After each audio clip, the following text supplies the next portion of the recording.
question is, would you rather know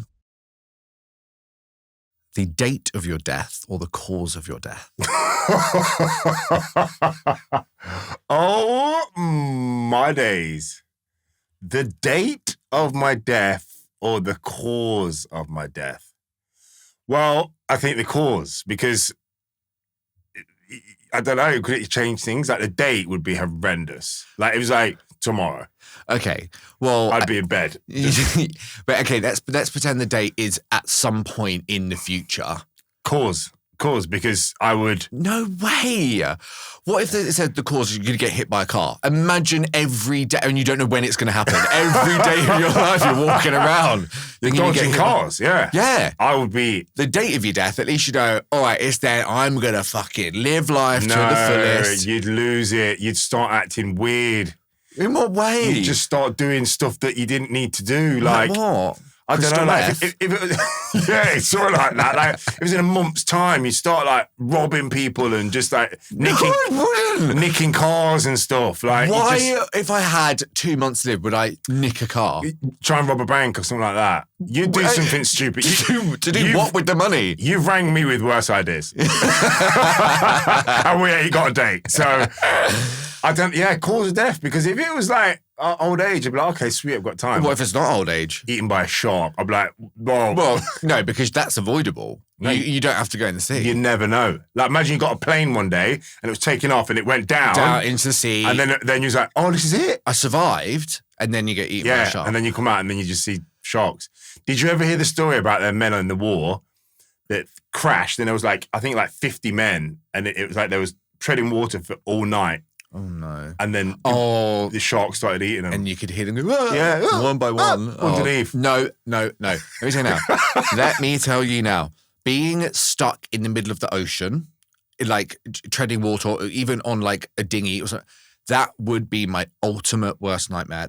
Have you seen the size of the Pacific Ocean? No, you don't understand. I watched a video the other day. There was these people like in the sea and then they went under and they could hear. Oh no, what's that? Whales. Like whales. Oh, you sent me that. Oh, my days. But whales are quite friendly, aren't they? Killer whales? Yeah, well friendly. go try and straight one of them. I would absolutely, like, that's when you would see all masculinity just I would be shivering wreck. Would you go on like a cruise? No, my wife, Caitlin, let's go on a cruise. Oh no, it's and all that jazz.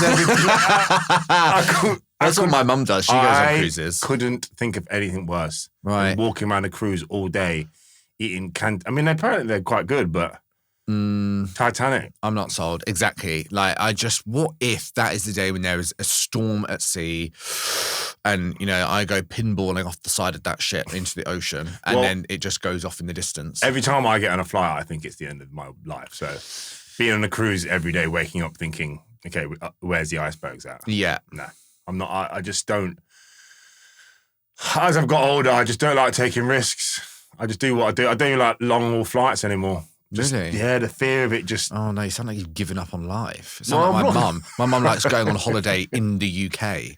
You know, when you get older, you go, oh, it's my birthday. Like, does your nan want to come? She's, she can't travel that far now. That's where I'm at, yeah. Like, London's a travel for me. Yeah, exactly. I have to go up to St Albans to see you. I've spent on train tickets to come and see you. London's a travel for me. I have to pack my lunch and get ready. And I'm going to London today, babe.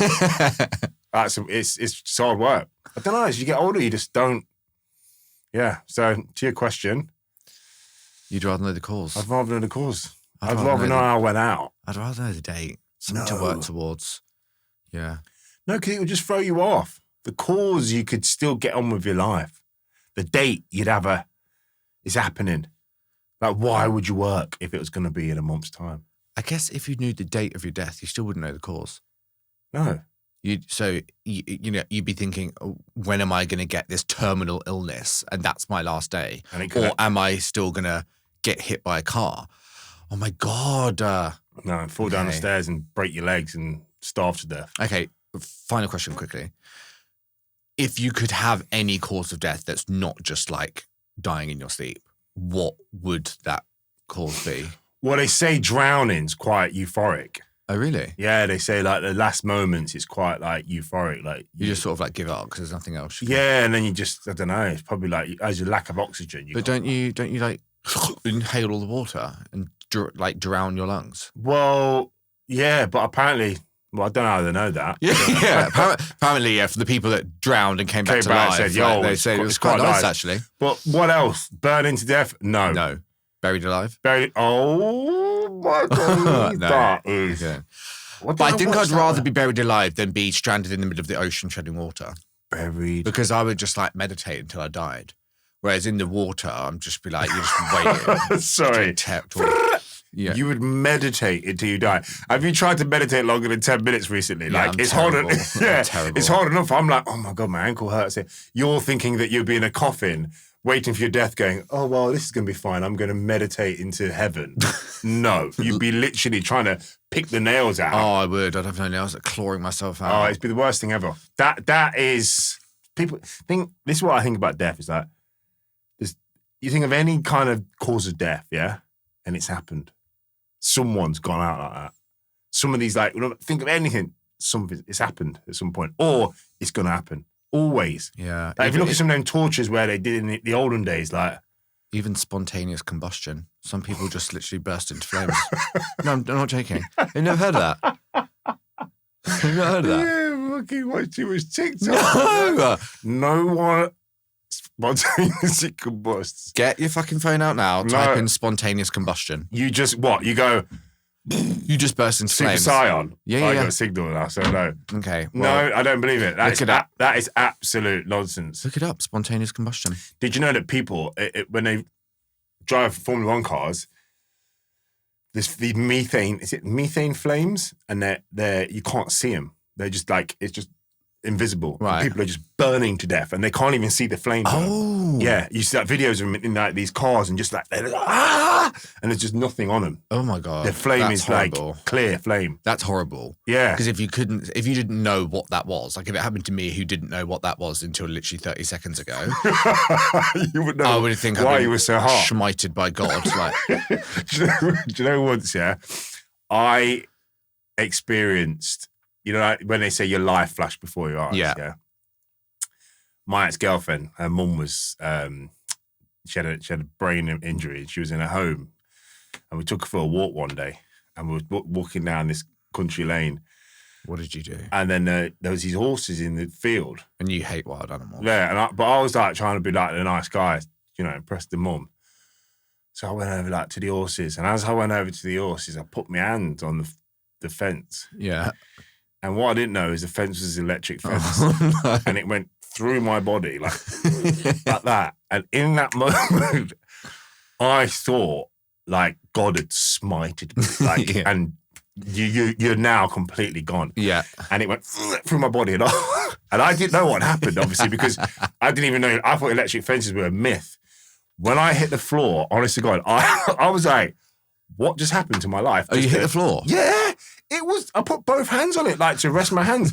And it was like, I can't, like, imagine like not knowing what, and all of a sudden you touch your table, but you'd be like, what just happened there? I was on the floor and they were pissing themselves. I was like, no, what's just happened? They were like, the fence is electric. I'm not even going to get into why you thought electric fences were a myth. But anyway, let's move on. Right, question time. Sorry, I was just talking for 15 minutes about death. 9 minutes. Wasn't too bad. We normally took a lot longer. Yeah. I've been practicing my reading.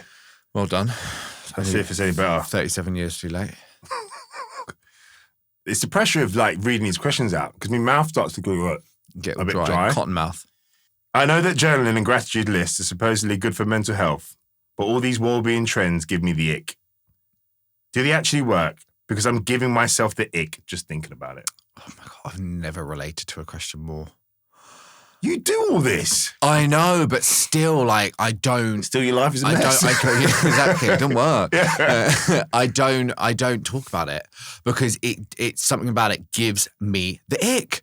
Like, No, I think, I mean, you journal. but I don't do journal prompts. What's that? Journal prompts is where, like, you can go on like Pinterest, for example, and you type in journal prompts, and it'll be like, say one thing that happened to you today that made your heart warm. Like, ick. Like, I'm not going to do that. I will journal if I'm like going through like emotional turmoil in a day and I need to just get it out on paper. Like, you know, it's just like me. It's like writing a diary, right? But I don't do like journal prompts. I do write gratitude lists. Actually, I just changed recently because I felt like sometimes gratitude lists, I was like, sort of the same things were repeated all the time.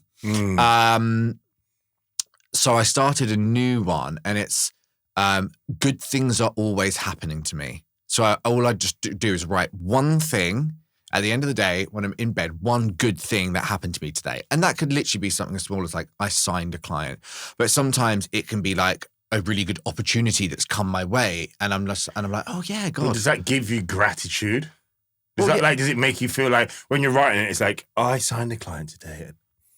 Does it make you feel warm inside? Like, well, it makes me kind of go, oh yeah, like good things are always kind of happening to me. Like life is good. It does get you into sort of like a different headspace. I'm not going to bed going, spent all day at home today, can't get out the ass. You know, it's like, you know. Yeah, but I mean, if you look at the odds of waking up every day, that should be gratitude. Like waking up like, oh, I woke up today. That's like, that's something to be grateful for. But like, you know, I don't know about all that. Like, I'm grateful for my life. What I'm hearing is you're not grateful for any of your clients that have signed up to My Body Mentor. No, I'm grateful for my life, and I'm grateful for having them clients. But being grateful for it would mean that it was given to me.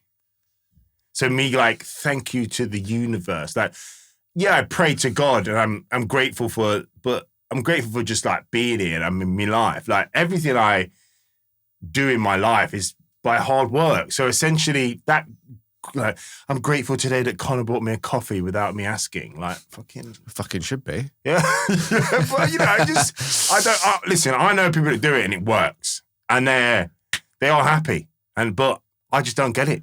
So you don't gratitude list. Do you journal? I don't journal. I don't gratitude list. I write things down, but it's normally before they happen. So I plan rather than dwell on it after it's happened.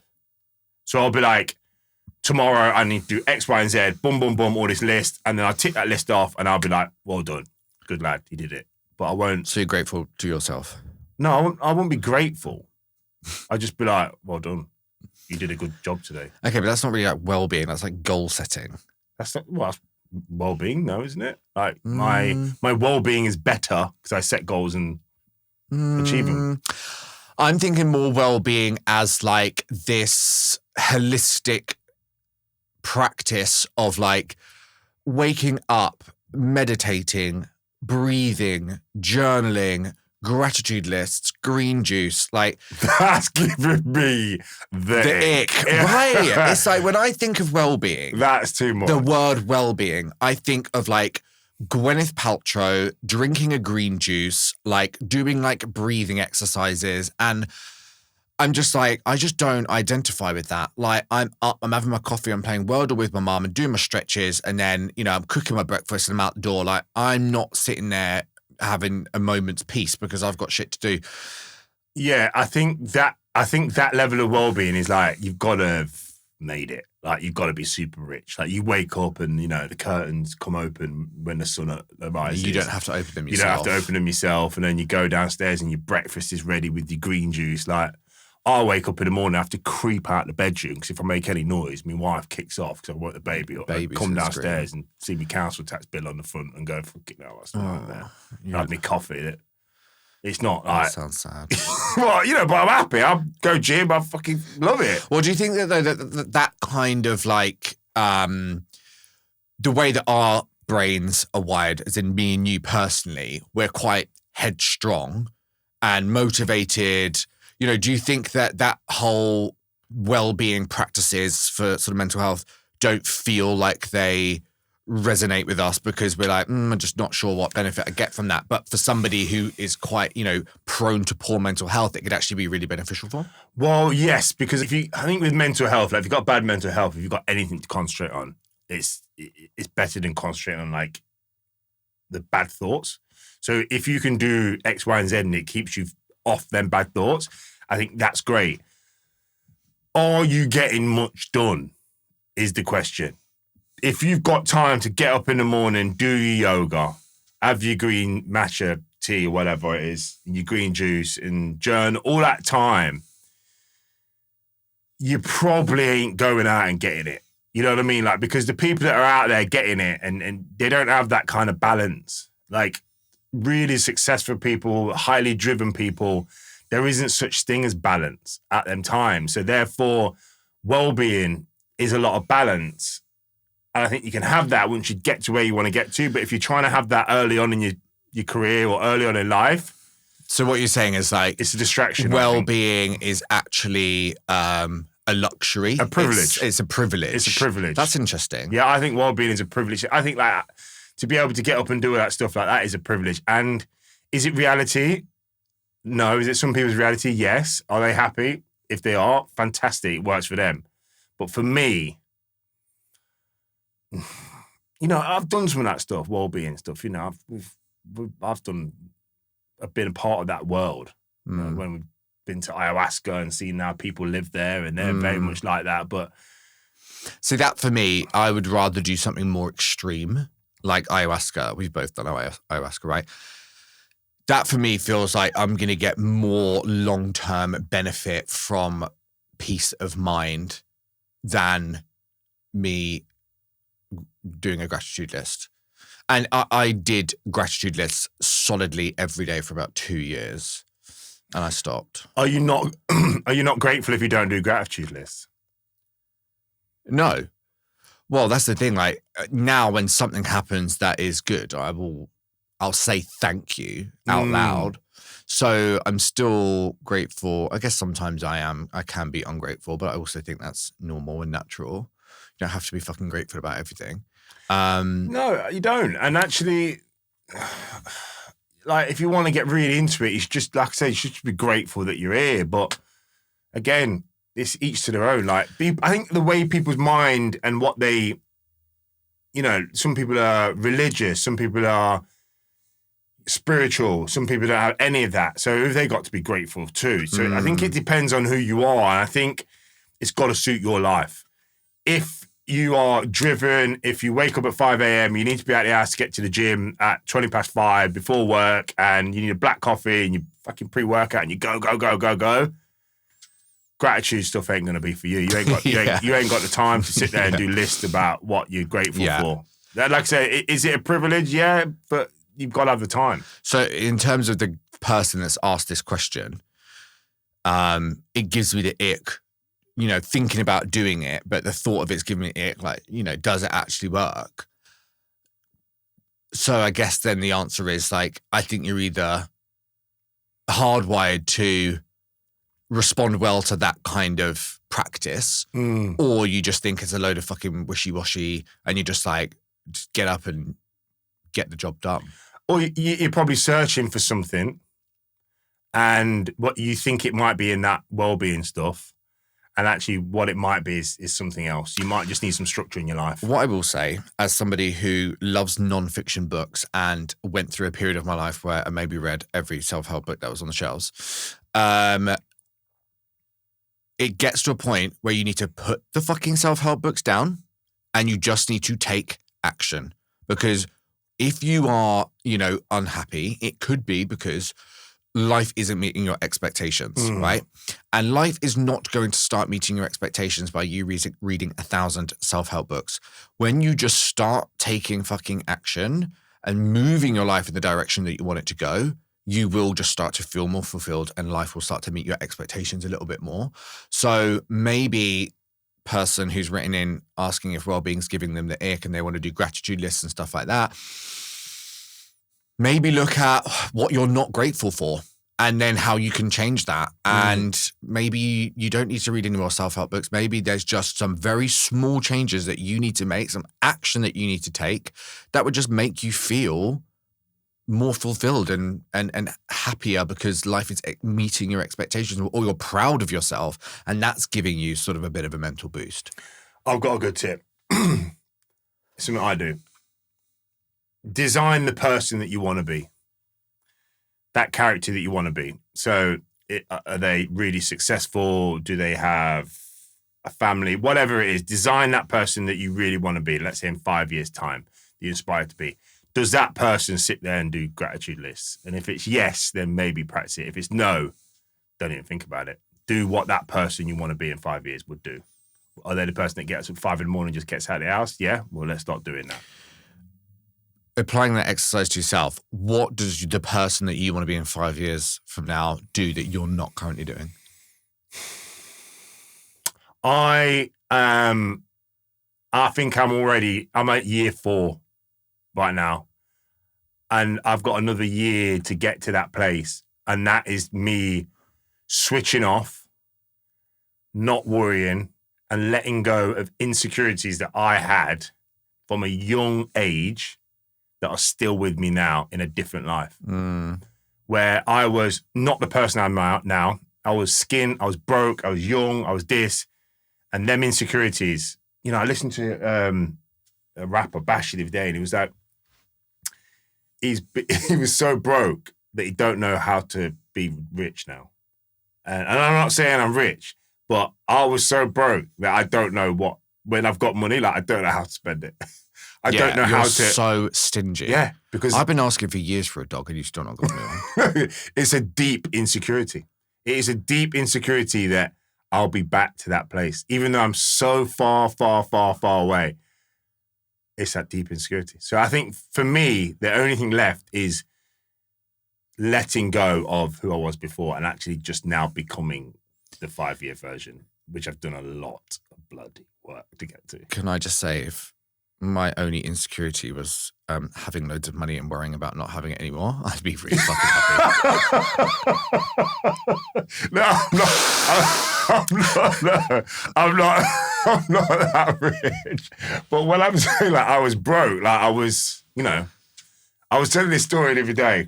Well, I'm going to bleed long stories, but I was telling this story the other day to Marley, and I was like, I class myself as a fitness entrepreneur now, and I've done really well. But my first job as a PT, I had to go to the job centre to ask them to lend me money. Well, they don't lend it you, they give you money to buy the outfit I needed to go for the interview at the first job.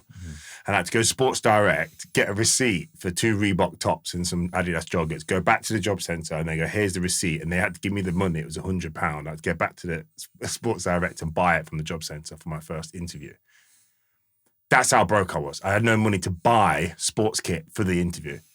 And I got that job and I built myself up to here.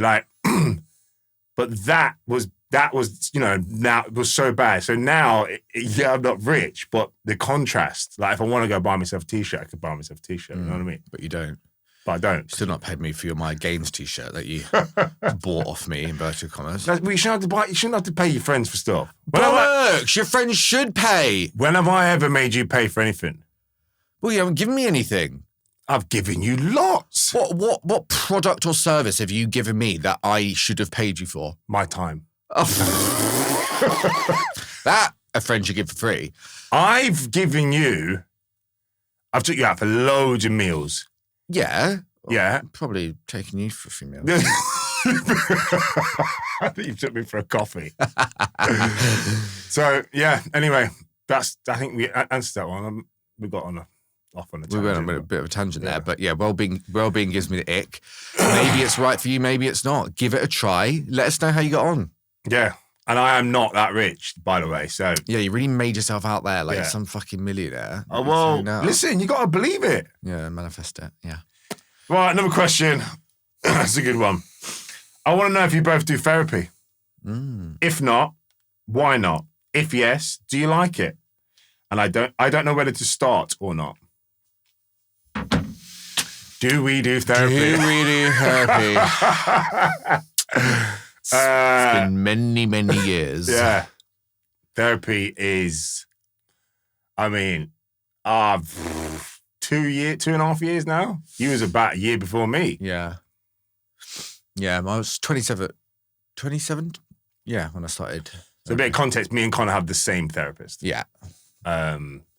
Connor introduced me to him. And then we've literally introduced everybody that we know in our entire network to him. He owes his money. He actually got me a client. You know? Did he? Yeah. What? I got an email from a client. Oh, no, actually, he emailed me and then asked if he could pass this client on to me. And he didn't. Signed him. Well, he's never given me anything. What goes around comes around. He charged me for being late the other day. But yeah, we do therapy. And actually, therapy has changed my life. Yeah. Completely changed my life. It's hard. Some weeks I have nothing to say. But some weeks, I think I changed my life in an hour session. Sometimes you can come and you think you've got nothing to say, and you can say one thing and it triggers a whole hour-long conversation about something that you didn't even realise you were holding on to. He came on the other day, looked at a picture behind me, and said, that picture's upside down. I said, yeah, flipping, I just need to turn it around. And he goes, right, this session's about that. I said, he goes, that takes 3 seconds to do, and you've not done it. That is a lazy way of thinking. That's not lazy, that's just a lazy way of thinking. Because I was like, I've been busy, I got all the X, Y, and Z on, and he just ripped me apart for having this picture upside down. I still didn't put it back round. Just prove a point. I just proved a point. I was like, if I ain't got nothing to do with my life. And that is the thing with therapy. It's like you can have as many years of therapy as you like. If you don't put it into practice, baby, it ain't changing you for shit. No, it changed my life. I mean, and it's what I like about our therapist is like, it's not about like, oh, so how does that make you feel? Oh, and no. It's just about what's the issue? Here's your tools. Go away and try and sort it out. And that is why finding the right therapist that sort of gives it to you in the way that you need. Are you somebody that's more sensitive? Are you somebody that's more pragmatic and just wants to be sort of told how it is? You and I are both that. I don't want anyone to fucking beat around the bush. I like the hard truth. I want it given to me. That's the only thing that's going to make me change. But he's pretty cutthroat, and I don't know if everybody would be sort of cut out for hearing from Justin. No. I mean, it's hard. If you want the truth, you'll get the truth. But some people are maybe scared of the truth. He will say to me sometimes, like, you're not going to like my answer, but do you want it anyway? And I'll be like, go on, let's have it. And I'm happy to take it on the chin. And yeah, I mean, I think it's, as a man, you need to have someone to talk to or to learn how to talk. Because in the beginning, if you've not quite tuned into your emotional side, which women are a lot better at, they're a lot better at sharing. Men are a bit more egotistical and they hold it in, especially I was. You've got to get used to talking and being emotional. And once you've switched that over, life is harder because you're now emotional. So you've got to deal with the emotion, but you get a lot more out of life. When I learned I was completely emotionless. And then therapy taught me to like have emotion and understand how it was like from other people's point of view and how to listen and not just think I know everything. And it's a hard transition, but actually it just shaped me who I am now. And now I'm so emotional. I can't even watch. You cry more than me. I can't even watch X Factor without bursting into tears. You, as somebody that's known you since you were 27 years old, you have changed so much in that time. Emotionally, you are less of a dickhead, for sure. Oh, massively. Yeah. Now, I wouldn't even say I'm a dick anymore because I can understand it from other people's point of view. Before, I would never have understood it from someone's point of view. Yeah. If you had an issue with me, it'd be your problem, not mine. That's how I approached it. It would be like, well, that's your you thing. If you don't like it, I just cut you out of my life. I just would literally be cutthroat, cut you out of my life. And then when you actually have to sit there and go, well, even if you don't agree with this person's point of view, it's their point of view. And actually, they're saying that that's the case. So you've got to question like, okay, let's move the ego out of the way. What's your role? What is my role in this situation? And what have I done to make that happen? Am I not listening? Am I not doing that? And when you learn how to do that, learn to drop the ego. And tell you, ayahuasca was the biggest thing for that, where like I lost that death of the ego kind of thing was massive. Because that for me was life-changing, where it like pulled my ego out of the way and was like, this is what's really going on. Do you think everybody should do therapy?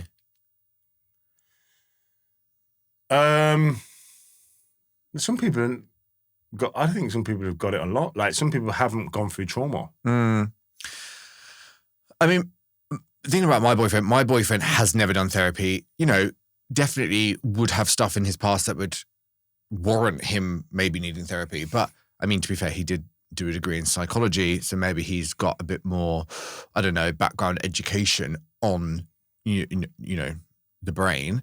But he has never done therapy, doesn't feel like he needs therapy. You know, I've been in a relationship with him for over a year, and I can say that there is absolutely no red flags there that, you know, sort of tell me this person needs therapy, because it's coming out in these different behaviors.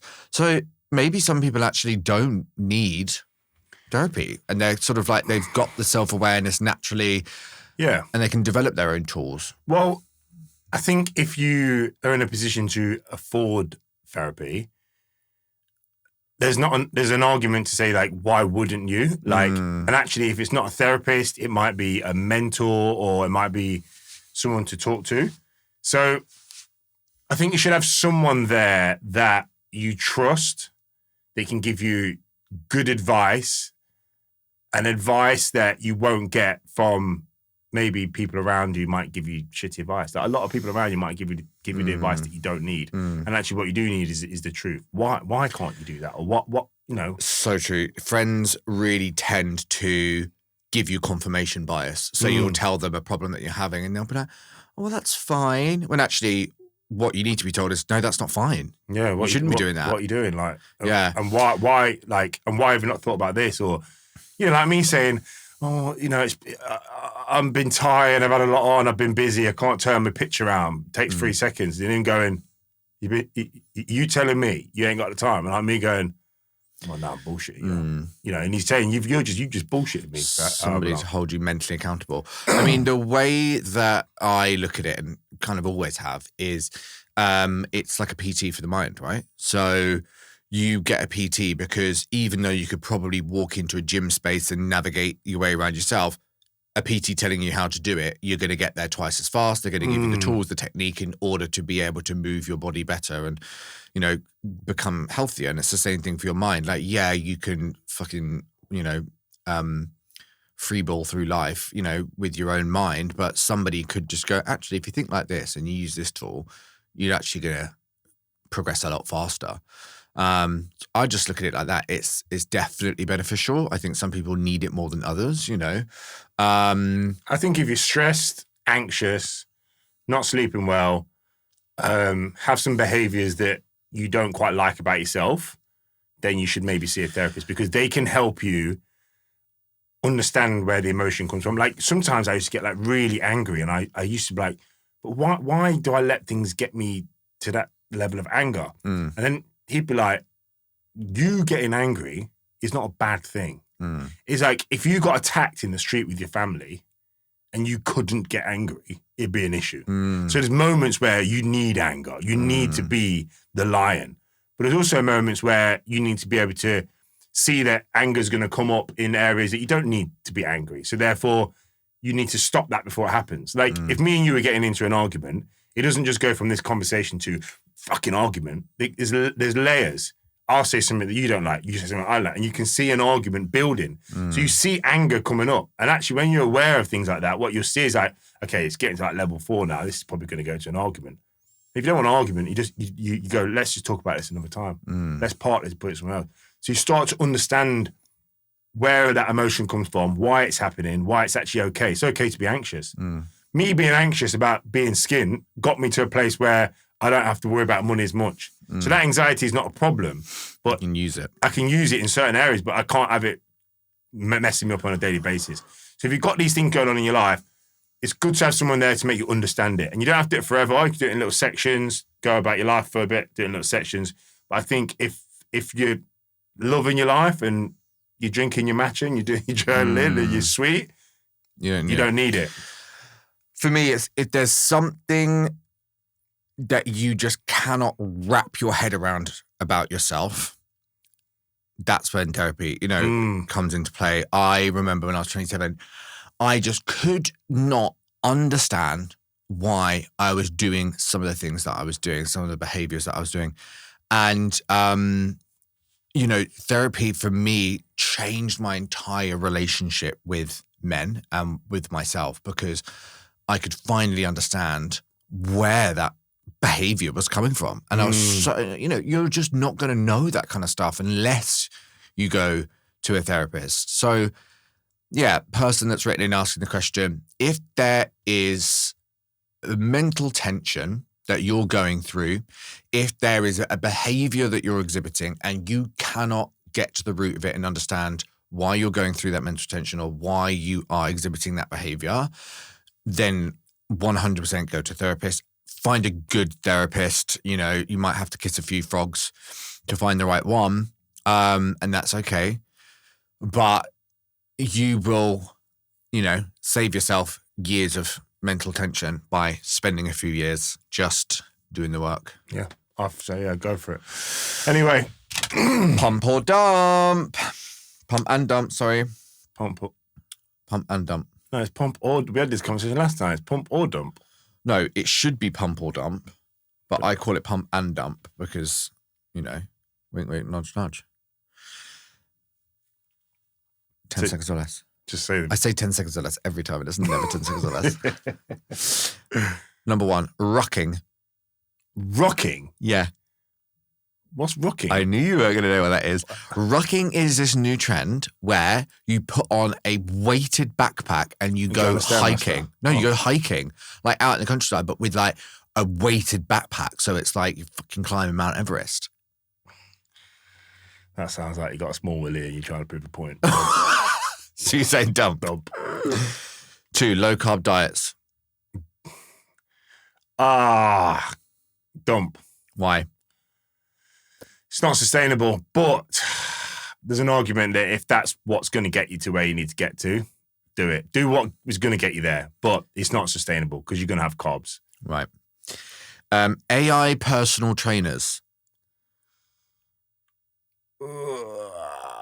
Dump. I'm a bit of a dump on that one. Yeah, I think like it can get you to a certain place and it can give you like the generic stuff, but the psychology in this game. I mean, everything that the AI is searching for online to give you the answer has been written by a PT themselves. So, and also like, listen, if you want to get fit, I'll tell you what to do right now. 4 strength sessions a week, little bit of cardio, eat whole foods, balanced diet, control your calories. There you go. Are you going to do it? Probably not, because there's a psychological side that you need to get over. Yeah, that's the thing. And AI isn't going to give you that. So before AI, there was websites and websites and websites on what you need to do. Are you going to do it? Probably not. That's the thing that people don't understand about coaching. Oh God, this is going to be a whole nother discussion. We don't get into it. But just somebody giving you a training program and nutrition plan is not going to answer your problems whatsoever. There's a whole nother psychological level. If you've had for years in your life access to programs online and nutrition plans online, if you haven't stuck to them yet, or you haven't followed them yet, the problem is not that you don't have a training program and a nutrition plan. No, I mean, I give that out for free. Yeah, literally. Eating before bed. Pump. Yeah? Yeah, I mean, listen, unless you're eating loads of shit before bed. Then... Yeah, because some people say, oh, what if I eat within 2 hours before bed? I'm like, go get it down your neck. Yeah, it can cause a little bit of digestive issues if you are eating certain foods, but I smash. You're not going to gain more weight, though, if you have dinner an hour before you fasted go to cardio. bed. It makes no difference. Yeah. Exercise snacking. What? Exercise what? Eating? No. Exercise snacking is basically another new trend. 10, 15 minutes? 10, 15-minute workouts throughout the day instead of doing like an hour in one go. If it gets it done, it gets it done. It's output. Like, Still burn the same amount of calories over the course of a day. The only thing, like with strength training, it might be. I mean, if you could structure it well enough that if that was how you train, you'd get some good results. Let's say you did like 4 sets of deadlifts in the morning and you did 5 sets of bench in the evening, you get results. Class pass. Pump. Yeah. Why not make things more accessible for people? But then you got class pass from a business point of view and class pass. Class pass that killed our business. Yeah, exactly. It's you know, it's innovate or get left behind. You can't that's just how it is.